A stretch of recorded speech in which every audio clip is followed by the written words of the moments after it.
Genesis chapters 11 to 20, explained. The call of Abraham, KJV. Genesis chapters 11 through 20 mark a turning point in Genesis.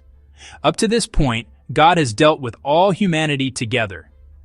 But now, God begins working through one man, one family, and one covenant, a plan that will eventually bless the entire world. This is the story of pride, faith, failure, judgment, and grace, told through the life of Abram. After the flood, humanity spreads across the earth, speaking one language and united in purpose.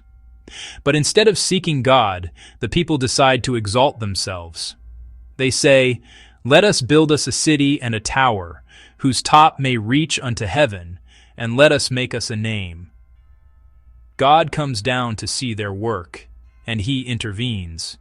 He confounds their language so they cannot understand one another. The project collapses. The people scatter. So the Lord scattered them abroad from thence upon the face of all the earth.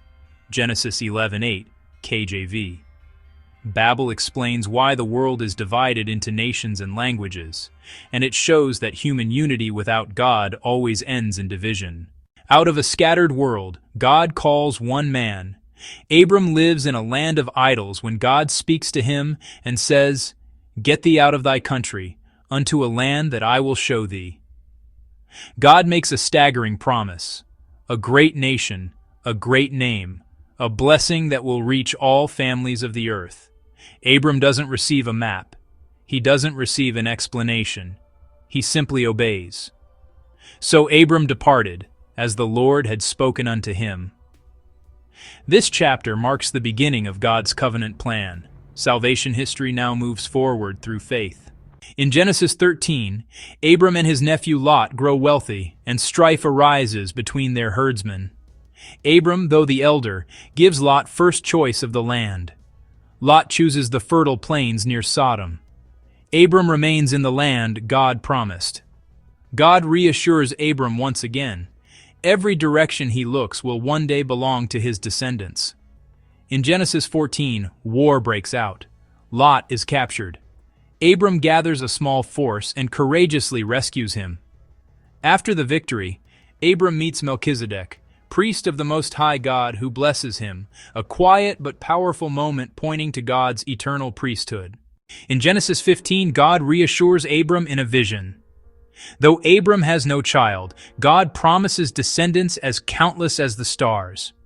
Abram believes God, and he believed in the Lord, and he counted it to him for righteousness.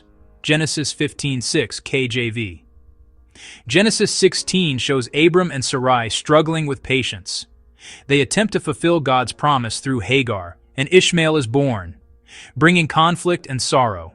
In Genesis 17, God reaffirms his covenant.